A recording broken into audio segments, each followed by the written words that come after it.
지난주에 저희가 기독론 하면서 교회의 머리 대신 예수 그리스도에 대한 말씀을 같이 살펴보았습니다. 예수님께서 교회의 머리라고 저희가 고백하는데 교회라는 것이 이 작은 우리 지역에 있는 교회뿐만 아니라 온 우주 만물이 하나님의 영광을 드러내는 그런 교회의 모습이죠. 그래서 교회의 머리라는 것, 또 우리는 예수님의 몸이라는 것이 이 에베소서 1장 22절, 23절 말씀처럼 온 우주에 예수 그리스도 하나님의 충만하심으로 가득 차 있어서 온 피조 세계가 삼위 하나님과 예수님을 찬양하고 높여드리는 그런 모습이다고 말씀을 드렸죠. 그래서 저희 매일매일 우리 신앙 고백 속에 우리 가정의 머리 되시고 주인 되시고 우리 삶의 주인 되시고 우리 교회 각 교회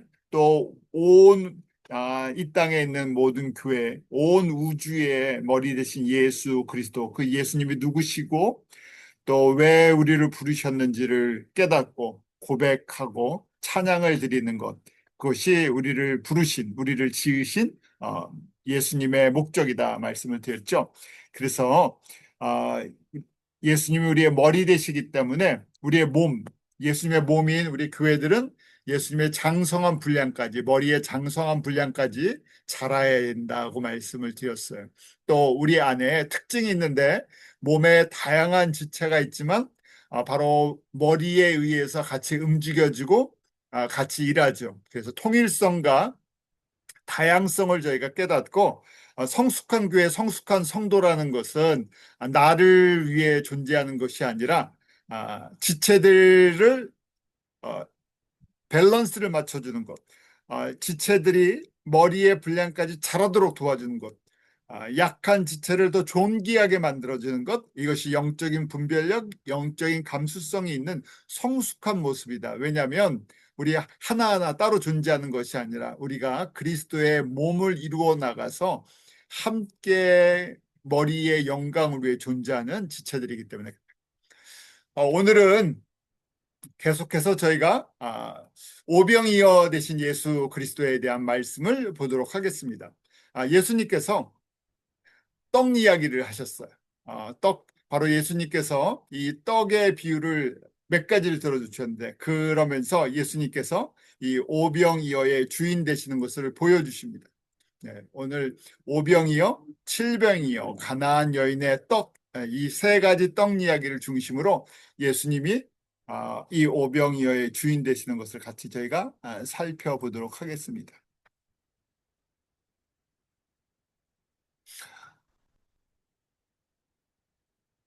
세 가지 떡 이야기가 마태복음 14장, 15장에 나옵니다. 이 세 가지 떡 이야기는 서로 연결성이 있고 예수님께서 지금 제자들에게 특별히 주시고 있는 메시지예요.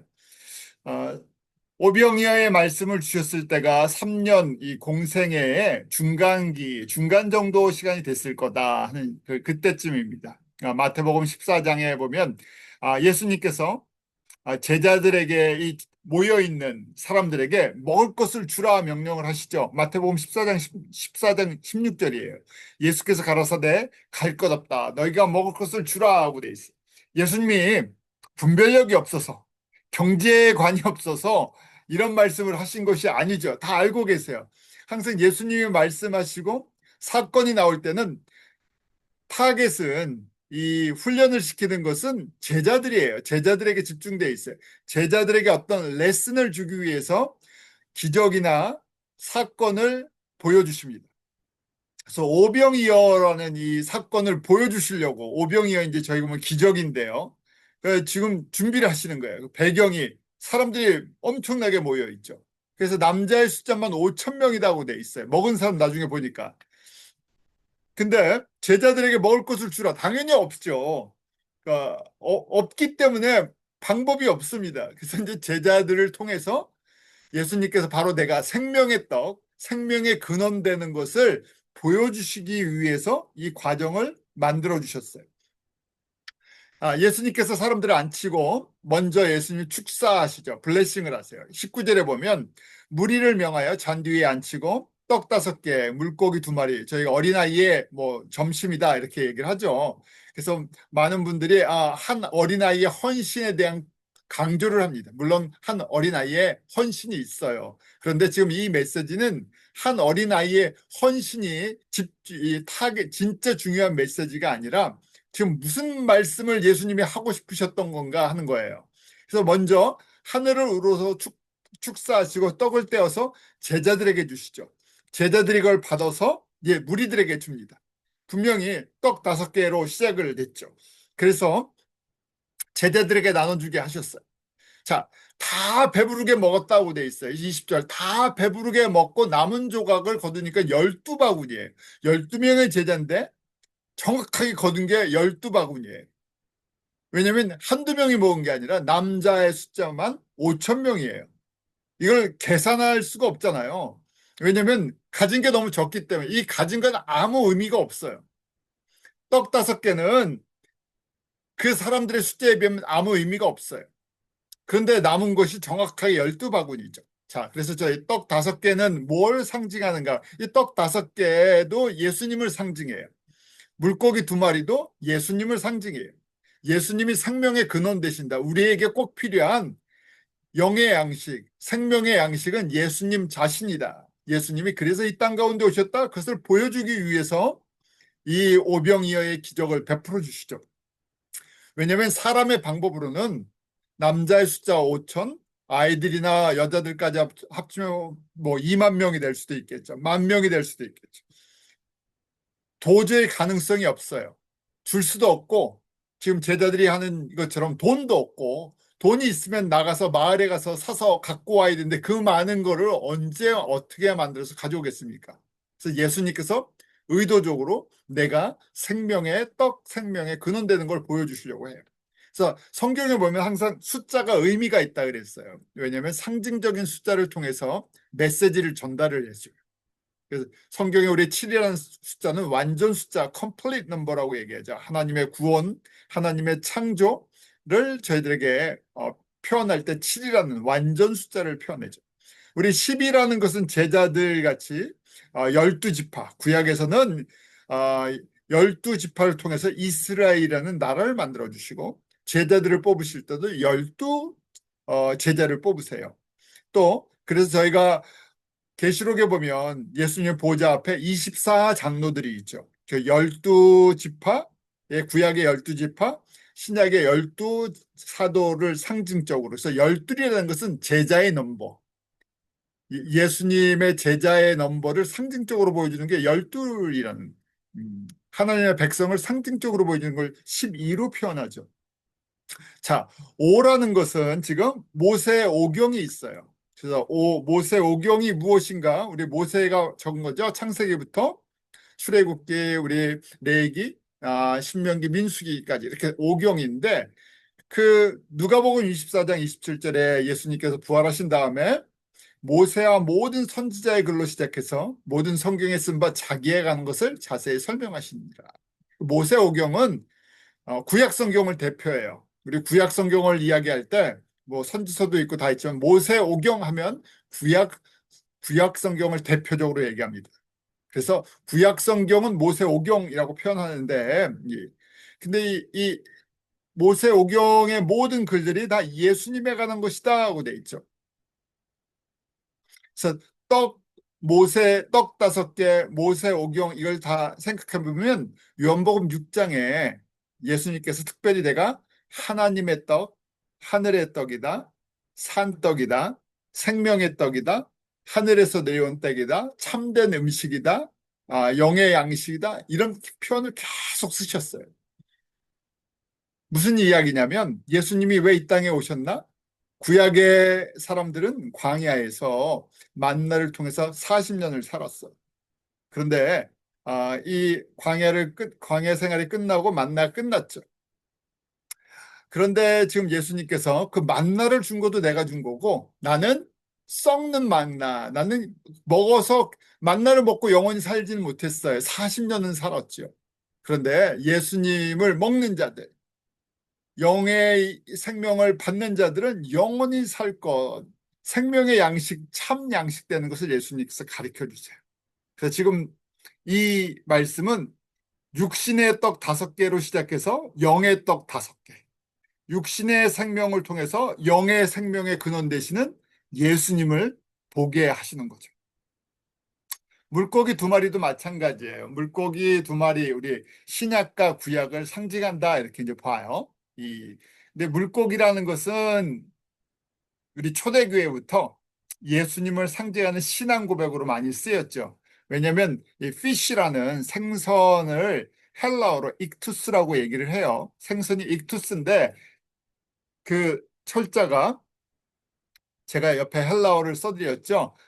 영어로는 익투스라고 되어 있는데 그게 앞자리를 하면 I는 예수스의 첫자가 I예요. 우리가 영어로 아이라는 거지 헬라어는 아이가 아니에요. 쉽게 그냥 아이로 해드리는 거예요. 근데 영어로 변하면서 이게 지저스라고 돼 있죠. 그래서 자기 백성을 저들의 죄에서 구원할 자 예수 구원자라는 것이고 악스는 우리 크리스토스 우리 헬라어로 크리스토스 그리스도라는 것이죠. 기름 부음 받은 메시아. 또 이 TH라는 거죠. 그거는 헬라어로 테오라고 얘기를 해요. 예, 하나님을 얘기하는 거예요. 테오. 그 다음에 이 Y가 사실 U예요. U. 발음이. 그래서 휘오스라고 얘기를 해요. 휘오스는 선이라는 것이고 이 시그마죠. S인데 이것이 소테르, 세이비어, 영어로는 세이비어라는 구세주라는 거예요. 그래서 예수님에 대한 신앙 고백을 예수님은 그리스도 하나님의 아들 구세주십니다 하는 표현을 우리 초대교회 성도들이 물고기 표시로 우리 배너나 뭐 쿼바디스 같은 데 이렇게 보면 이렇게 표시 나오잖아요. 그래서 예, 물고기 표시로 하면서 신앙 고백을 했었죠. 왜 신앙 고백이 무엇인가? 예수 그리스도는 하나님의 아들 구세주십니다 하는 것을 이 익투스로 표현했던 거예요. 자, 예수님께서는 바로 구약과 신약의 주인이세요. 구약과 신약의 통해서 이 구약과 신약의 모든 메시지가 예수님에 관한 것이고 예수님은 육신에게 양식이 필요한 것처럼 영의 양식, 생명의 근원 되시는 거예요. 그러니까 저희가 매일매일 하루 3끼 밥을 먹어야 음식을 먹어야 살아가는 것처럼 육적으로는 영적으로는 매일매일 예수님을 먹어야 살아갈 수 있는 존재라는 거예요. 자, 이렇게 오병이어 사건이 있고 나서요. 그 다음에 저희가 가나안 여인의 떡 사건이 나와요. 마태복음 15장 21절 28절 보면 예수님께서 가나안 지역, 지금 두로와 시돈 지역으로 가십니다. 제자들을 데리고. 자, 제자들에게 다른 현장에서 메시지를 주시려고 가시는 거예요. 지금 예수님께서 여행이 하고 싶어서 두로와 시돈을 가신 게 아니라 가르쳐 줄 것이 있기 때문에 현장에 가서 이제 저희가 클래스룸에서 교육을 한 다음에 꼭 현장에 가서 실습을 하세요. 현장 교육을 하시는 거예요. 그래서 가나안으로 배경을 옮기십니다. 이때 가나안이라는 것은 특별히 두로와 시돈인데 오늘날 레바논 지역이에요. 참고로 말씀드리면 지금 이스라엘 북쪽이 레바논인데 레바논이랑 이 이스라엘 관계가 안 좋죠. 특별히 레바논에 우리 헤즈볼라라는 그 무력 정당이 있어요. 헤즈볼라랑 지금 이스라엘이 자주 부닥치고 싸우죠. 그런데 아셔야 되는 건 레바논은 크게 2지역으로 나눠져요. 레바논은 기독교 사람들이 있고 이슬람 세력이 있어요. 반반씩 있어요. 그래서 끊임없이 이 안에 분쟁이 있어요. 자, 그런데 과거 예수님 당시에 보면 그 당시에 이름이 두로와 시돈이에요. 그러니까 예수님 이 이스라엘 사람들의 입장에서 보면 거기는 이방 지역, 그래서 가나안 여인, 가나안 지역이라 그러는 거예요. 가나안 지역에 대한 유대인들의 편견이 있었죠. 거기는 더럽다, 사람 취급을 하지 않았어요. 우리만 이스라엘 사람들이 굉장히 자민족 중심이었죠. 에트노센트럴리즘이라고 하는데 자민족 중심이에요. 그렇기 때문에 타 민족을 받아들이지 않아요. 그런데 지금 예수님이 생명의 떡이시잖아요. 이스라엘 사람들만 위해 오신 것이 아니라 이 생명의 떡을 어디에 나눠주고 싶어 하셨어요? 이방에 있는 사람들에게 나눠주고 싶어 하세요. 유대인들의 입장, 제자들도 마찬가지. 철저히 유대인이기 때문에 예수님은 이스라엘의 구원자시다. 이스라엘을 위해서만 오셨다고만 생각을 하는 거예요. 이걸 바꿔주시려고 클래스룸에서 가르쳐 주시고 이제 현장으로 나가서 이 복음은 예수님이 십자가에 죽으시고 부활하신 다음에 어디로 전해져야 되나? 가나안 지역에, 이방 지역에 전해져야 되는. 문제는 제자들이 자민족 중심의 유대인의 편견으로 꽉 차 있어요. 그래서 이것이 한 번에 깨지고 변하지 않습니다. 그래서 이걸 지금부터 계속 예수님께서 이런 사건을 통해서 보여주시고 말씀해 주셔서 때가 됐을 때 제자들이 아, 그랬군요 하고 깨닫도록 준비를 해 주시는 거예요. 갔을 때 가나안 여인에게 이 딸이 있었죠. 딸이 문제가 생겼어요. 어, 귀신 들리고 병 들고 뭐 그런데 고칠 방법이 없죠.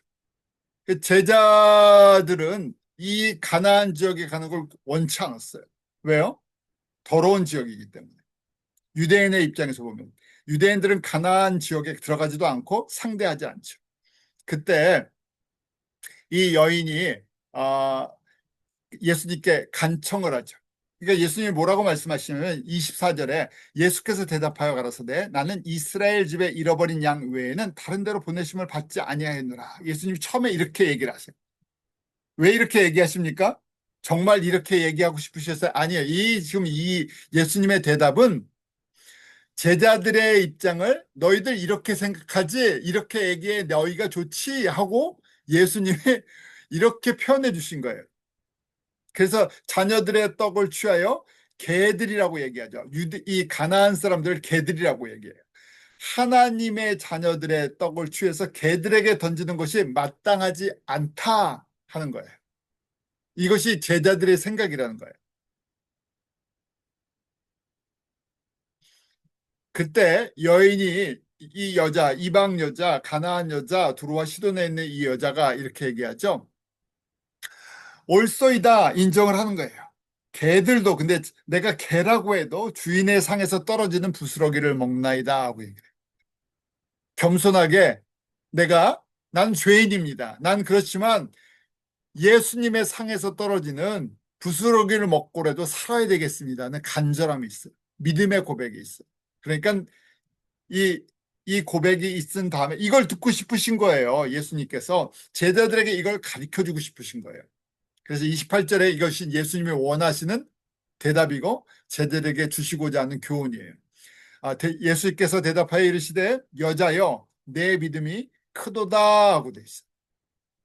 지금 유대인들이 보았을 때 유대인 제자들 예수님의 제자들을 볼 때는 왜 가나안 여인 더러운 여인한테 가서 이러시나 가나안 여인이 구하는 것 이스라엘 사람들을 위해 오셨는데 왜 예수님이 여기 오셔서 저 사람의 얘기를 듣지? 그래서 예수님께서 나는 유대인들을 위해서 온 거야 하는 그런 얘기를 했을 때 제자들이 기뻐했겠죠.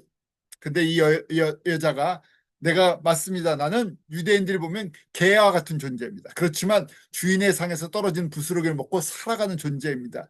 부스러기라도 나는 주십시오 할 때 예수님이 듣고 싶었던 거예요. 그래서 믿음이 크도다 하죠. 그래서 그 소원대로 되리라. 그래서 그 딸이 낳죠. 자, 지금 예수님이 제자들에게 주시고자 하는 이 레슨 여기에 가신 목적은 가나안 사람들이라고 생각하는 이방 사람들이 예수님으로부터 생명의 떡을 먹게 된다는 얘기예요. 그 너희들이 갖고 있는 어떤 민족적인, 인간적인, 세상적인 편견을 버려야 한다는 거예요. 왜냐하면 예수님은 유대인만의 하나님이 아니라 유대인만의 구세주가 아니라 이방인들을 위한 잃어버리는 하나님의 백성이 이방인 가운데도 엄청나게 많다는 거예요. 제자들을 사용하셔야 되는데 이 편견이 깨지지 않으면 사용하실 수 없다는 거예요. 자, 그 다음에 바로 칠병이어 사건이 나와요. 자, 떡 이야기에 이렇게 세 개가 나온다 그랬죠. 14장에는 지금 오병이어. 그리고 15장에 가나안 여인의 떡. 그리고 지금 세 번째 15장 32절부터 이제 칠병이어 사건이 또 나와요. 연속해서 떡 사건이 세 번이 나와요. 3일 동안 집회를 했어요. 제자들에게 또 먹을 거라고 주라 그랬어요. 근데 분명히 오병이어 사건을 체험했는데도 예수님이 뭘 원하시는지를 정확하게 몰라요. 예수님이 누구신지를 정확하게 인식하지 못해요. 항상, 그러니까 동문서답한다 그러죠. 예수님이 원하시는 대답이 있는데 제자들은 자신들의 세계 속에서 대답을 해요. 그래서 항상 이 평행선을 가요. 예수님이 원하시는 대답을 하는 게 아니라 내가 생각하는 답을 해요. 인간적인 답을 해요. 왜요? 예수님이 정확하게 원하시는 것이 무엇인지를 알지 못하기 때문에. 그래서 항상 떡 이야기하면 우리가 떡 안 갖고 갔는데 뭐 12강줄이 우리가 떡 안 챙겨왔나? 우리가 떡 준비 안 했는데 하면서 항상 예수님이 떡 이야기하면 제자들은 바로 육신의 떡으로 전환해서 생각을 해요. 이렇게 레슨을 받아도. 자, 그래서 제자들이 또 얘기하죠. 광야에서 어떻게 우리가 이 떡을 준비합니까? 이 사람들을 어떻게 먹입니까? 남자만 또 4천 명이라 그래요. 많은 사람 있죠. 그러니까 예수님께서 똑같이 또 하세요. 또 축사하시고 제자들에게 나눠주시고 제자들이 또 사람들 다 먹여요. 남자만 4천 명입니다. 38절에 보면 먹은 자는 여자와 어린이 외에 4천 명. 왜냐하면 유대인들의 전통으로는 항상 숫자를 살 때 그 남자 어른, 장정, 군인들이 될 수 있는 사람들만 숫자를 항상 계수를 하는 그게 습관이 있어요. 전통이. 그래서 이렇게 세는 겁니다. 그러니까 최소한 뭐 3배를 더하면 12,000명, 10,000명이 넘겠죠. 근데 마찬가지로 37절에 보면 다 배불리 먹고 부족함이 없어요. 다 배불리 먹고 조각을 거두니까 이번에는 7강줄이에요. 숫자가 의미가 있죠. 3강줄이 뭐 4강줄이 뭐 12강 13강줄이 이런 숫자가 아니라 딱 7강줄이에요. 또 완전 숫자 7강줄이에요. 그러니까 모두 다 만족해요. 모든 사람이 12,000명이 왔던 4,000명이 왔던 5,000명이 왔던 다 만족해요. 만족하고 남은 것이 7강줄이에요. 완전 숫자죠. 자, 7강, 이 7병이어잖아요. 또 떡도 7개예요. 7이라는 것이 5 더하기 2 하면 구약과 신약 5병이어, 5병이어를 다 더하면 7병이었죠. 그 7이라는 숫자 또 완전 숫자예요. 예수님이에요. 이어도 예수님이에요. 다 예수님이에요. 예수님께서 생명을 주시는 거예요. 저희가 이 땅에 살면서 육신의 필요가 있어요. 매일매일 우리가 육신적인 필요가 있어요. 사실은 우리의 육신적인 필요도 물론 우리가 가만히 있는데 하늘에서 뚝 뭐 먹을 것이 떨어져서 하늘에서 물이 뚝 흘러와서 먹는 건 아니고 우리가 땀과 노력을 하죠. 그렇지만 그 모든 주권이 예수님의 주권 가운데 있죠. 우리가 필요한 것들, 우리가 먹어야 할 것들, 육신적으로도 다 알고 계세요. 그래서 우리에게 필요한 것들을 공급하시는데 우리가 갖고 있는 의지, 판단, 결정, 감정, 지식 이 모든 것들을 사용하세요. 그러니까 예수님은 이 전능하시다 그러시죠. 전지하시다 모든 걸 알고 계시고 모든 능력이 있어요. 그러면서 하나님의 뜻을 이루어 나가는데 우리를 기계적으로 만들지 않으시고 우리를 인격적으로 만드셨어요. 그래서 이게 놀라운 거예요. 왜냐하면 내가 조정받는다고 생각을 하지 않아요. 나와 창조주이신 예수님께서 인격적으로 만나고 대화하고 교제하고 알아나가게 하세요. 그런데 그 예수님의 주권 가운데 우리가 그래서 저희가 은혜라는 고백을 하는데 은혜 안에 우리가 가진 이 모든 것을 통해서 예수님을 알게 하시고 예수님을 섬기게 하시고 예수님을 닮아가게 하세요. 그래서 우리에게 육신만 이렇게 하시는 것이 아니라 가장 중요한 게 영의 양식을 예수님을 통해서 이렇게 주시죠. 말씀이죠. 신약과 구약의 모든 말씀이 우리에게 영의 양식이에요. 그런데 이걸 저희가 한국에서 한때 필사도 인기가 있었고 성경을 그냥 받아 계속 뭐 적는 거. 그다음에 성경 일독하고 뭐 읽는 것도 굉장히 유행적으로 교회에서 많이 했었어요. 그런데 성경을 사실은 안 읽는 것보다 읽는 건 훨씬 좋죠. 공부 안 하는 것보다 쓰기라도 하는 건 좋아요. 그렇지만 그냥 쓴다고 읽기만 한다고 그게 깨달아지고 이해가 되지는 않아요.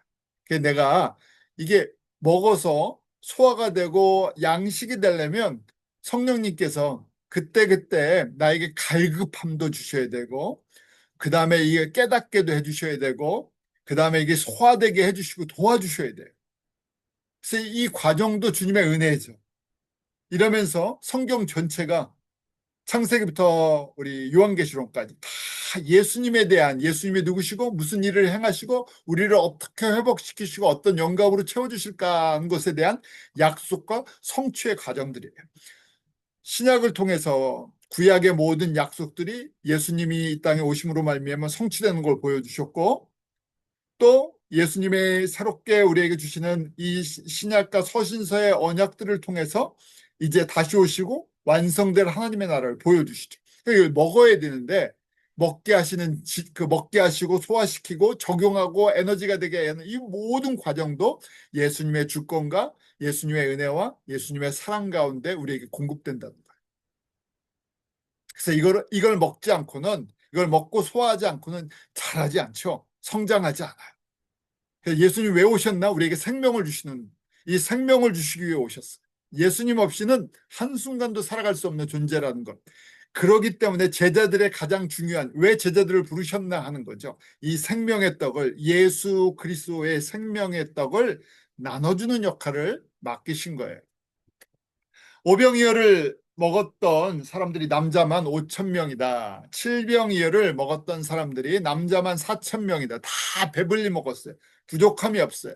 그리고 나서 오병이어를 통해서 12광주리가 남았었고, 제가 단순하게 생각하면 제자들마다 한 광주리씩 받았어요. 칠병이어를 먹고 다 배불리 먹고 그 다음에 남은 것이 7광주리예요. 무슨 얘기입니까? 부족함이 없다는 거예요. 다 배불리 먹고 충분히 다 줄 수 있는 7광줄, 7이라는 또 7광주리가 남았어. 하나님이 원하시는 자녀들에게 다 나눠줄 수 있어요. 절대 부족하지 않아요. 다 넘쳐요. 이러면서 오순절 다락방 성령님이 오신 이후에 예수님의 제자들이 사도로 이제 이 보내심을 받은 메신저가 되죠. 보내심을 받았는데 뭘 나눠주는 사람들인가? 부활의 증인들, 오늘 떡으로 얘기하면 떡 나눠주는 사람들. 어떤 떡? 예수 그리스도의 오병이요, 칠병이요, 예수 그리스도의 생명의 떡. 그걸 먹는 사람마다 살아나기 때문에. 그걸 먹는 사람마다 이 영의 눈이 떠지고 생명이 흘러가고 회복되고 하나님의 관계가 회복되고 이 일을 하는 거예요. 그런데 문제점이 있어요. 누구를 택하셨어요? 12명의 유대인의 제자들을 택하셨어요. 떡은 넘쳐나요. 그리고 마가의 다락방에는 120명의 제자들이 모였었죠. 또 예수님의 부활하신 다음에는 고린도전서 15장에 500여 형제에게 한꺼번에 부활을 보여주셨어요. 그래서 약 한 600여 명이 예수님의 부활을 직접 목격했죠. 그래서 이들이 유대인 디아스포라 애들에게 복음을 전했고 생명의 떡을 나눠줬어요. 유대인 디아스포라들이 떡 광주리를 들고, 예수 그리스도의 떡 광주리를 들고 이방인들에게 뛰어나가기 시작했어요. 이것처럼 폭발적으로 이 예수 그리스도의 떡이 퍼져나가기 시작하죠. 마치 오병이어 칠병이어 때 그 많은 사람들 앞에서 예수님께서 떡을 나눠주시죠. 이 베드로가 성령 충만해서 우리 사도행전 2장에 보면 첫 번째 설교를 할 때 예루살렘 성전에서 오순절 마가의 다락방 사건 이후에 그때 3천 명의 제자가 늘어났죠. 또 베드로가 성전에서 안진뱅이를 일으킨 다음에 설교할 때 5천 명의 또 성도들이 늘어나요. 그리고 사도행전 6장에 보면 하나님의 말씀이 점점 왕성하여라고 되어 있죠. 점점 퍼져나갔다는 거죠. So the word of God spread. 점점 확장이 돼요. 그래서 예루살렘에 있는 제자의 수가 더 심히 많아지고 라고 돼 있죠. 또 숫자가 늘어났어요.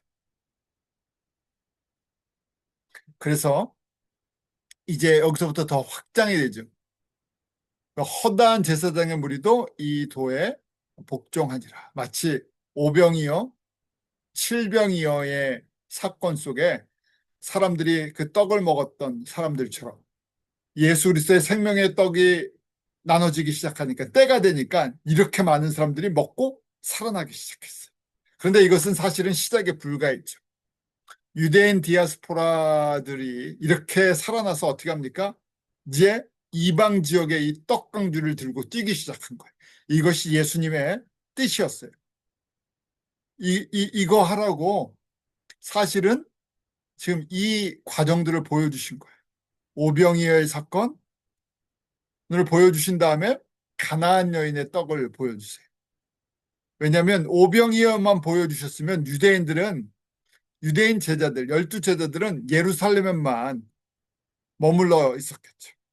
네, 가나안 여인의 떡을 보여주세요. 그러면서 내 믿음이 크다 하고 이방인들의 믿음이 크다는 이방인들이 떡을 받을 것을 이렇게 가르쳐 주셨던 거예요.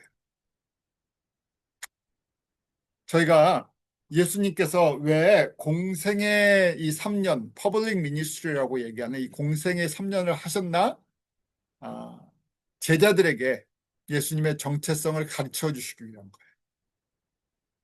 자, 그래서 그 예수님의 제자들이 예수님의 정체성을 배우고 체험하고 이 예수님이 누구신가를 증거하는 생명의 떡을 나눠주는 사람이 되는 거죠. 그래서 12명을 택하셨죠. 예수님의 정체성을 알려주기 위해. 그 예수님의 이 죽으심과 부활 이 과정을 통해서 왜 예수님이 이 땅 가운데 오셨고 누구 때문에 오셨고 그다음에 죽으심과 부활의 능력이 어떻게 성도들에게 하나님의 자녀들에게 어떤 영향을 미칠 것인지를 하나씩 하나씩 다 보여주셨어요. 근데 이것은 갑자기 이루어진 것이 아니라 저희가 잘 아는 것처럼 창세전부터 하나님의 계획이었었죠. 하나님께서 계획하신 거예요. 하나님의 백성들을 회복하시고 생명을 주시는 하나님의 구원 계획 속에 들어가 있었던 거죠. 그래서 그것을 이루기 위해서 예수님께서 약속하신 대로 구약의 약속대로 이 땅 가운데 인간의 몸으로 오셔서 생명의 떡으로 생명의 피로 십자가에서 우리에게 주신 거죠. 그리고 부활하심으로 말미암아 우리 가운데 영원한 생명, 부활의 능력이 우리에게 있음을 가르쳐 주셨어요. 자, 왜 3년이 필요할까? 3이라는 숫자도 성수적인 숫자죠. 3이 하나님. 근데 3이라는 숫자는 인간인 제자들이 예수님이 누구시고 예수님이 오신 목적을 이해하는 데 필요한 가장 기본적인 시간이 3년이래요. 그래서 이 3년 동안 사실은 제자 훈련이 끝이 난 게 아니라 기초 단계가 끝이 난 거예요. 그 영적으로 얘기하면 우리 영적 성장 6단계가 있잖아요. 영적 성장 6단계에 우리 뭐 1, 2단계 정도 되는 거죠. 그래서 영적 유학이 태어나는 것, 그래서 성장해서 영적 어린아이 가정, 그러니까 영적으로 하면 초등학생 가정. 그래서 두 가지가 계속 반복이 됩니다. 제자훈련 3년 동안에 교실 수업, 학습, 아카데믹 코र्스랑 그다음에 현장에 나가서 잡 트레이닝 같이 이 현장 실습 이 과정을 3년을 해요. 이 과정을 3년이 했어요.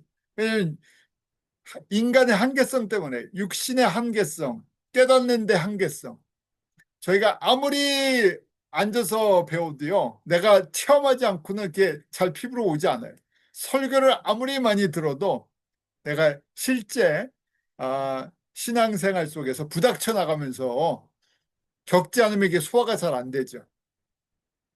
사역도 마찬가지예요. 사역에 대한 얘기를 아무리 많이 들어도 내가 교회 현장에서, 선교 현장에서 가장 작은 거라도 섬겨보고 부닥쳐 볼 때, 이런 문제들, 또 이런 장단점이 있고, 이런 다이나믹이 있구나 하는 것을 느끼기 시작해요. 그래서 어떤 의미에 보면 저희가 교회 봉사도 신앙 성장의 과정이에요. 교회 봉사하면 뭐 신앙이 좋아집니다. 그런 걸 떠나서 봉사를 통해서 교회 구조가 이렇고 사람들의 다이나믹이 이렇구나 하는 것. 좋은 것도 있고 봉사하면서 시험이 들기도 하고 사람들이 그다음에 또 반대로 성장하기도 하고 깨닫기도 되죠. 왜냐하면 그냥 앉아서 듣는 수업 시간이 아니라 직접 사람들의 다이나믹을 교회 안에서 겪으면서 사람들의 이 양명성, 다양성을 보기 시작하죠. 선교지도 마찬가지예요. 저희가 선교 여행을 같이 갈 때, 선교 현장에 도움이 될 때도 있고, 또 가서 또 저희가 원치 않는 상황에 들어갈 때도 있고. 근데 왜 현장을 가야 되나? 현장의 다이나믹을 무엇으로 드릴 수가 없어요. 아무리 잘 설명해 드려도 공감이 되지 않는 부분들이 너무 많죠. 왜냐하면 우리가 생활하는 것, 우리가 섬기는 것과 다른 환경, 다른 문화, 다른 다이나믹이 있어요.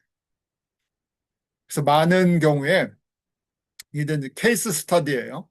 이 단기 선교 이제 대학생들 기준으로 대학생들이 2년 단기 선교를 갔다 오면 어떤 사람들은 장기 로 헌신하는 사람들도 그중에 생기지만 많은 사람들은 거꾸로 상처를 받고 신앙을 떠나는 건 아니고 교회를 떠나든지 봉사를 하지 않아요.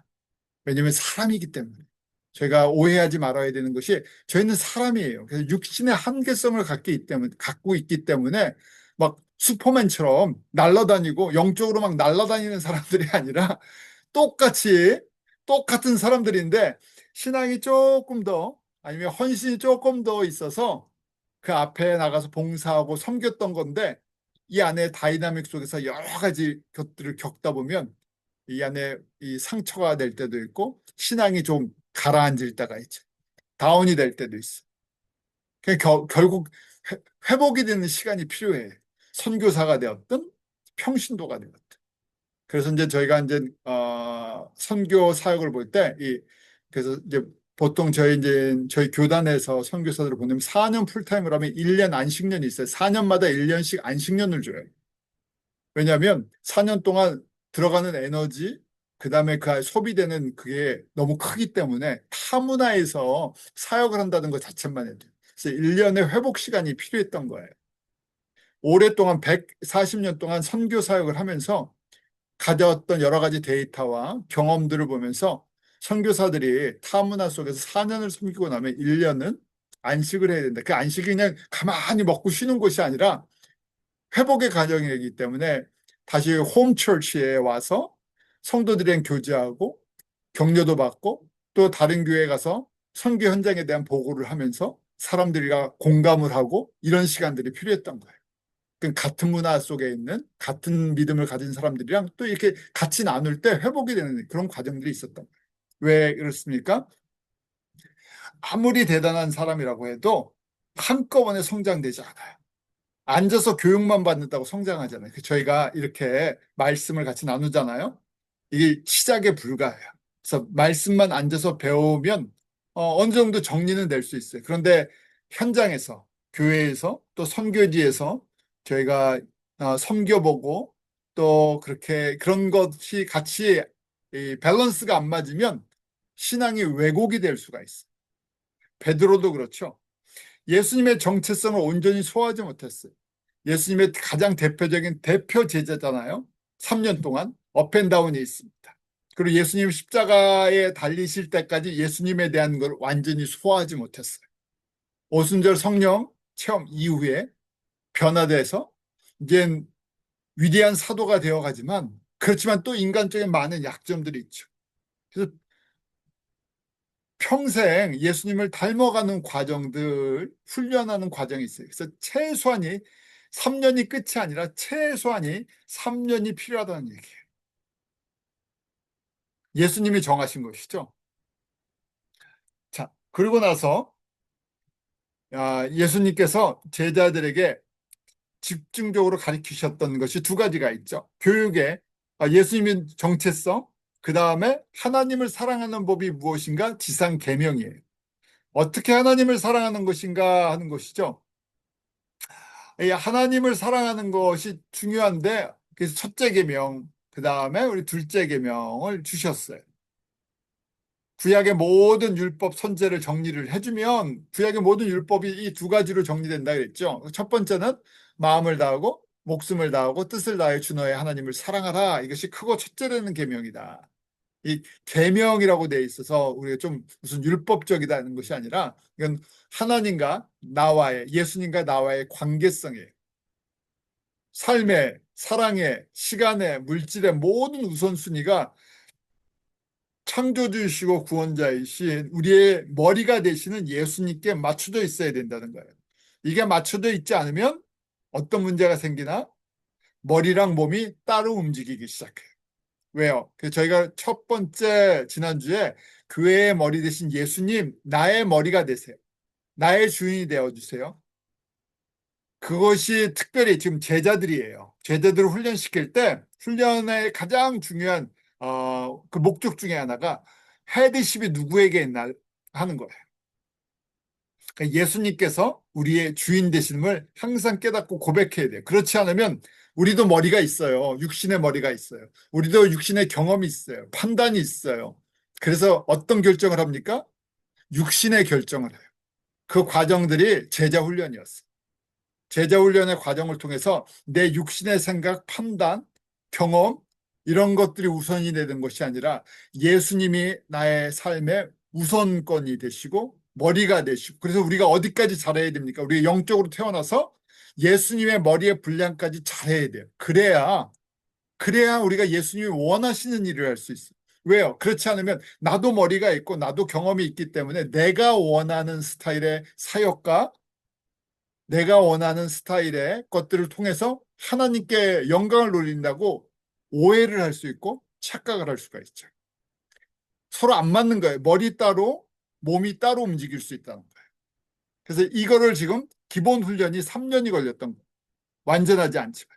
그 후에 성령 충만을 받고 계속 이걸 맞춰 나가는 거예요. 완벽하지 않기 때문에 끊임없이 예수님, 우리의 머리 대신 예수님을 성령의 도우신 가운데 맞추는 훈련을 해야 돼요.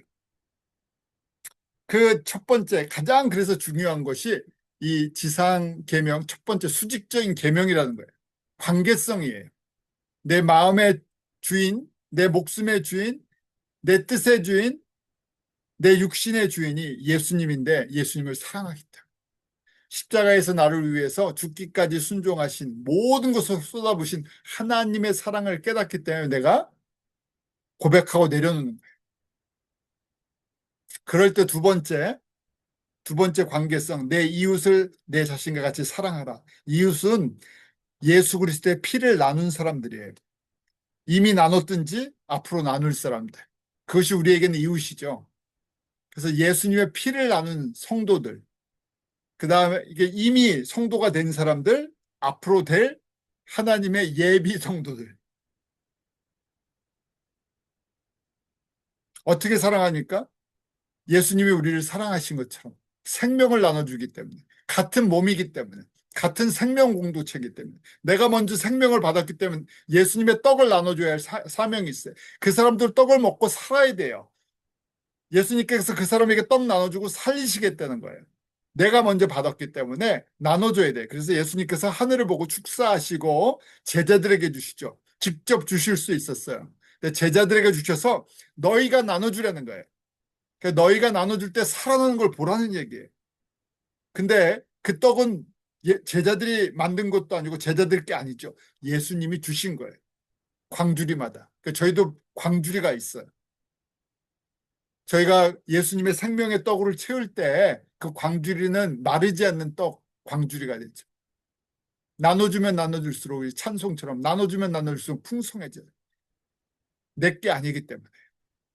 우리는 전달자에 불과해요. 떡은 계속해서 예수님께서 공급해 주신. 자, 이것이 바로 지상 사명이에요. 지상 사명 모든 민족으로 제자를 삼아라. 모든 예비하신 모든 이방인들 가운데 떡을 나눠주시고 제자를 삼기를 원하세요. 그러니까 제자가 제자를 낳죠. 그냥 살려만 내는 것이 아니라 떡 장사 만들려는 거예요. 좀 쉬운 얘기로요. 프랜차이즈 계속 확장하라는 얘기예요. 음, 요새 그 뉴욕에도 그렇고 미국에 파리바게트가 굉장히 확장이 되는 것 같아요. 곳곳에 미국 동네 가도요. 저희 동네에도 파리바게트가 생겼어요. 저희 동네는 한국 사람 별로 안 사는데 파리바게트가 생겼어요. 여기도 한 10분 거리에 한 두 개가 생겼어요. 저쪽 이쪽 하면서요. 그래서 미국 시장으로 확장이 돼요. 그래서 그 미국 사람들이 파리바게트 빵에 익숙해지나 봐요. 저희는 무슨 빵 장사라고요? 저희는 예수떡 장사예요. 확장이 돼야 되는데 모든 민족에게 모든 나라에 우리가 제재를 삼아야 돼요. 떡만 나눠주는 게 아니라 거기에 현지화해서 현지인들이 제자가 돼서 현지에서 떡을 나눠주게 하게 하고 그 사람들이 광주리를 들고 또 다른 지역에 가게 해요. 계속 광주리 들고 다른 지역 가서 떡 장사를 하는 얘기예요. 누구의 이름으로 떡을 나눠주라고요? 아버지, 아들과 성령의 이름. 왜냐면 이 떡은 아버지와 아들과 성령의 이름으로 나눠주시는 겁니다. 그 안에 생명이 있기 때문에. 언제까지 해야 됩니까? 세상 끝날까지. 예수님이 다시 오실 때까지. 어떤 특권이 있어요? 예수님의 떡을 나눠주는 사람들, 예수님이 함께 하세요. 왜요? 그 떡이 예수님이기 때문에. 이런 특권이 있는 거예요. 예수님이 함께 하시고, 예수님이 우리의 모든 걸 알고 계시고, 우리의 머리 되시잖아요. 그러니까 우리의 필요한 것들을 공급해 주세요. 왜요? 예수님의 떡 장사들이니까. 예수님께서 공급자가 되어서 다 주시는 거예요. 우리는 가서 순종하고 나누면 되는 거죠. 가서 제자를 삼는 거예요. 또 떡 나눌 사람들 또 만들어 나가는 거죠. 이거 기초 훈련하는데 3년이 필요했어. 예수님이 택하신 사람들이라도. 3년에 끝났습니까? 아니요. 기초 훈련만이요. 영적으로 어린아이 되는 과정. 그래서 나중에 성령 충만 받고 사역하면서 이것들이 하나씩 하나씩 생각이 났죠. 기초 훈련 받았던 게. 기초가 중요하잖아요. 기초 훈련 받았던 것이 하나씩 하나씩 생각이 나요. 정리가 되죠. 저희가 마태복음 내용을 간단하게 보면 바로 이 과정을 마태를 통해서 우리에게 전달해 주시는 거예요.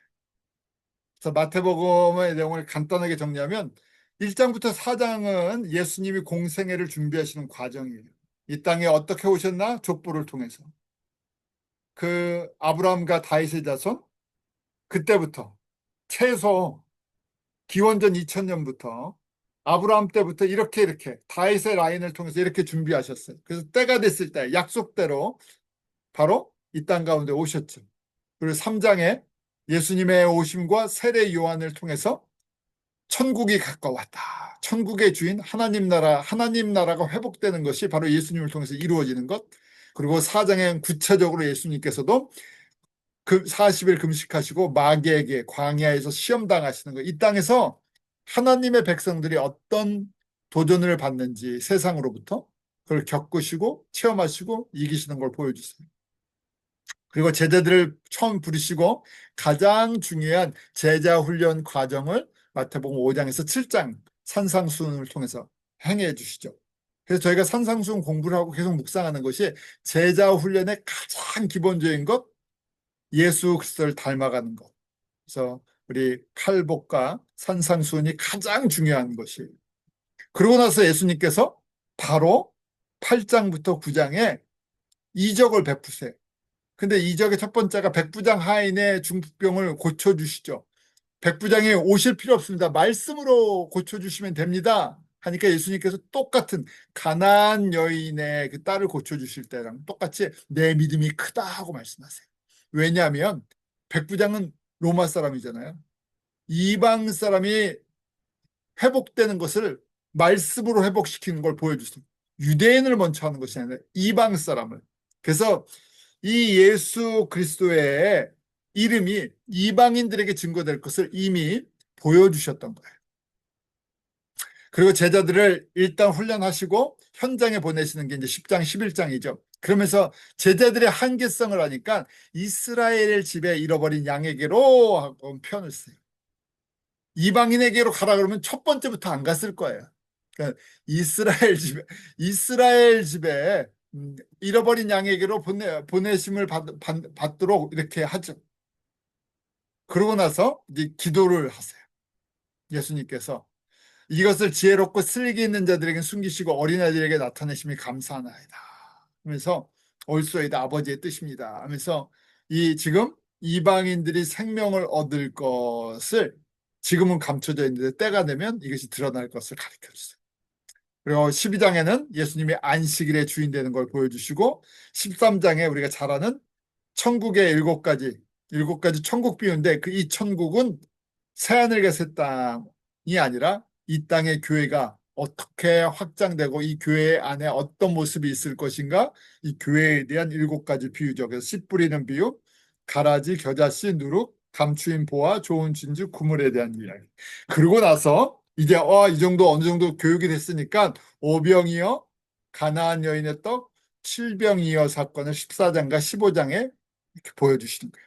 나는 생명의 떡, 생명의 주인이고 너희들은 앞으로 나의 떡을 이방에게 증거해야 사명이 있는 사람들이다 하는 걸 가르쳐 주신 거예요.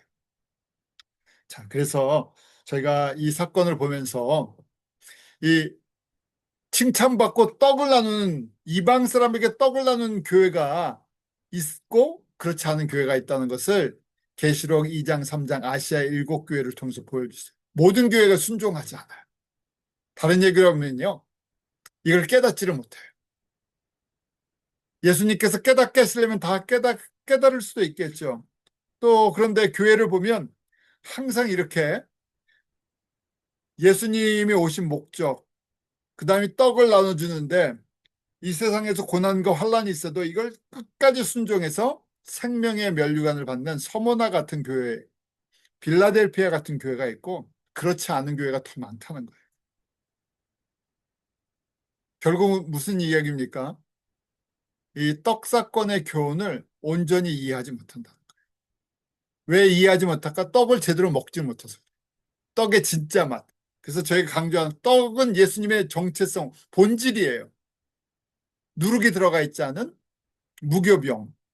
예수님이 누구신가 하는. 그래서 저희가 지금 기독론 공부하고 있는데 가장 중요한 것 중에 하나죠. 예수님이 누구신가? 가장 재미없어요. 교회에 뭐 재밌으려고 나오는 건 아니지만 하나님의 말씀이 재미가 없죠. 그래서 재미있게 만들려고 하면 이게 자꾸만 본질에서 벗어나요.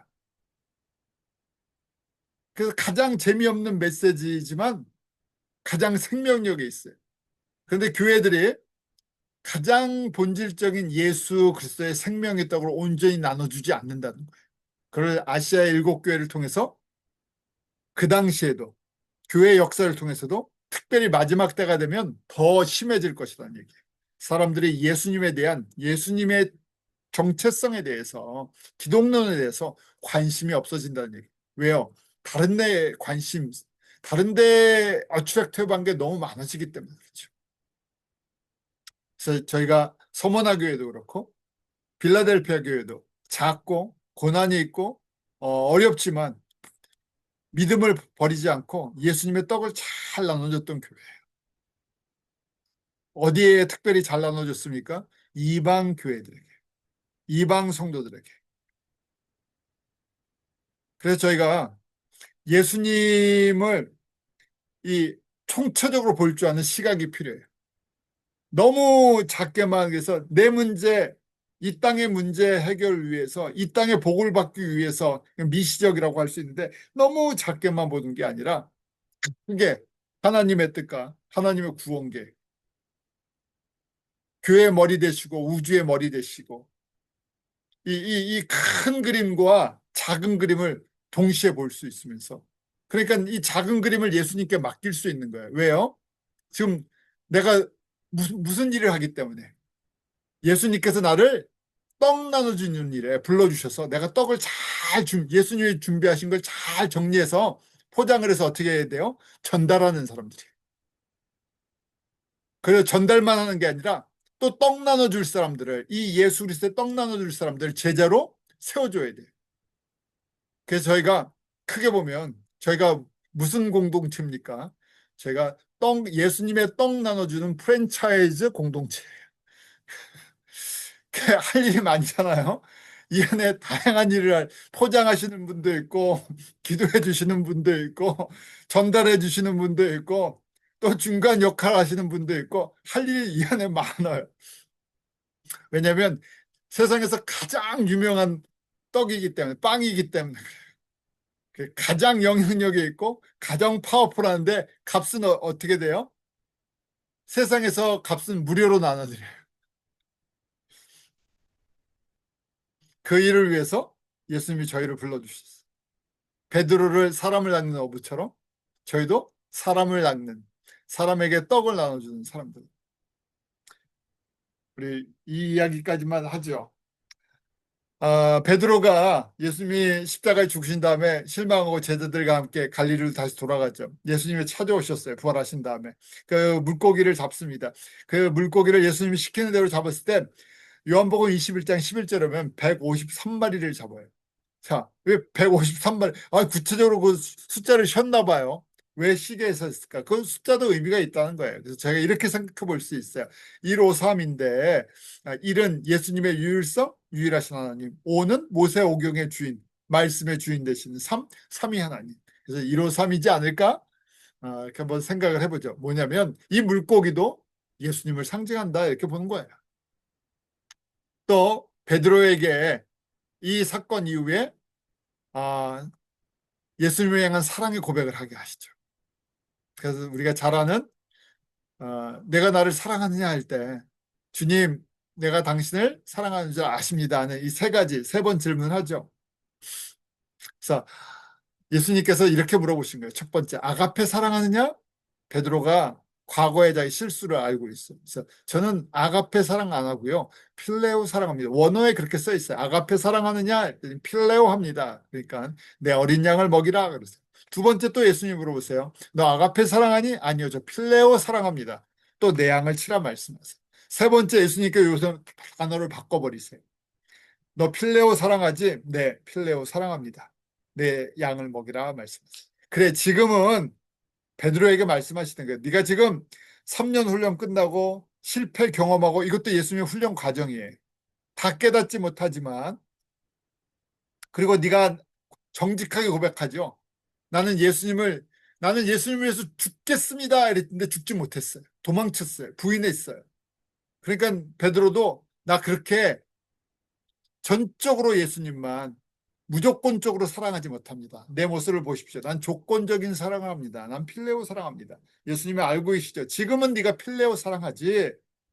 그런데 때가 되면 나를 위해서 죽는 날이 있을 거다. 나를 아가페 사랑하게 된다는 얘기. 그래서 너에게 주는 사명이 내 양을 먹이는 목자의 사명, 떡 나눠주는 사명을 준다. 그러니까 누구를 더 의지해야 됩니까? 예수님을 더 의지해야 돼요. 왜요? 온전하지 못하기 때문에. 내가 완전해서 떡을 나눠주는 것이 아니라 필레오 사랑하는 인간적인 지극히 조건적인 사람인데도 예수님께서 이렇게 생명의 떡을 나눠주는 도구로 사용하시겠다. 저희도 마찬가지죠. 저희가 완전해서 온전해서 신실해서 저희를 불러주신 것이 아니라 우리 인간적인 모습 그대로 있어요. 그런데 저희를 불러주셨어요. 은혜를 베풀어 주세요. 훈련도 시켜주세요. 그리고 있는 모습 그대로 연약한 모습, 부족한 모습대로 그냥 사용하세요. 그런데 때가 되면 이렇게 예수님의 말씀을 먹고 훈련 받다 보면 우리도 점점 예수님의 머리의 분량처럼 이 베드로의 고백처럼 내가 전적으로 예수님의 떡을 생명의 떡을 나눠주는데 헌신하는 그런 사람이 될 수 있다는 거예요. 그걸 위해서 예수님께서 불러주시고 훈련을 시키고 계세요. 몇 년이 걸립니까? 평생이 걸리는 일. 3년에 끝나는 일이 아니라 내 인생 전체가 예수님의 훈련 과정 속에 있어요. 그래서 끝을 보는 거예요. 원래 베드로가 반석과 같은 존재가 아니죠. 믿음이 그렇게 강한 사람이 아니었어요. 그런데 믿음의 반석이 될 걸 보셨. 필레오 사랑하는 수준의 사람이에요. 환경에 따라 변화되는 사람인데 그렇지만 예수님처럼 나중에 목자가 돼서 양들을 위해서 기꺼이 생명을 드리는 아가페 사랑하는 사람으로 변화되는 것을 성장하는 것을 보고 계세요. 저에게도 이런 은혜를 베풀어 주시는 것을 한번 바라봅니다. 그래서 저희가 이렇게 조건이 있죠. 떡을 계속 먹어야 돼요. 떡을 먹으면서 먹는 걸 끝나지 않고 떡을 또 나눠줄 사명이 있어. 그래서 떡 나눠주는 거는 혼자 하는 게 아니라 우리에게 주신 전체의 사명이에요. 그래서 저희가 전 세계에 예수 빵 프랜차이즈를 세우는 그런 사명을 받은 사람들입니다. 예수님 오실 때까지 기도하죠.